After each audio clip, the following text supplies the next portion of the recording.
আমার মা বাবার একটা প্রেমের সম্পর্ক ছিল, কিন্তু আমার মা গরিব হওয়ার কারণে আমার বাবার ফ্যামিলি মেনে নেয়নি। আমার দাদি জোর করে আমার বাবাকে অন্য একটা মেয়ের সাথে বিয়ে দিয়ে দেয়, আর আমার বাবা আমার মাকে রেখে চলে যায়। তারপর অনেক দিন আমার মার সাথে আমার বাবা কোনো যোগাযোগ করে না। তার বউকে নিয়ে সে ভালো থাকে।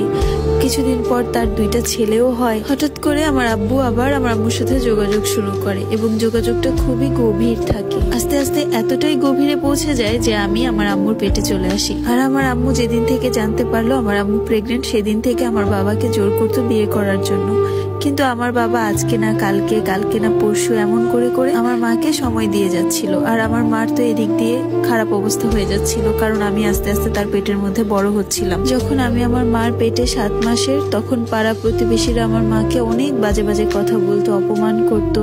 এই সমস্ত কিছু আমার মা সহ্য করতে না পেরে আমার বাবার বাড়িতে চলে যায়। আমার মা যে আমার দাদির কাছে সবকিছু বলে। আমার দাদি রাগ করে আমার বাবাকে ডাক দিয়ে জিজ্ঞাসা করে, কিন্তু আমার বাবা আমাকে অস্বীকার করলো।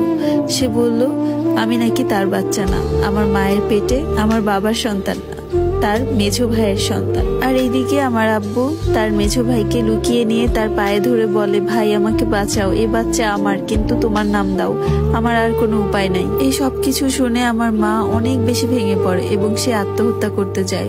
তখন আমার মেঝো মা তাকে আটকিয়ে বলে, তোমার আত্মহত্যা করতে হবে না, তোমার সন্তান আমরা পালবো। এভাবেই 2-3 মাস কাটার পর যখন আমার জন্ম হয়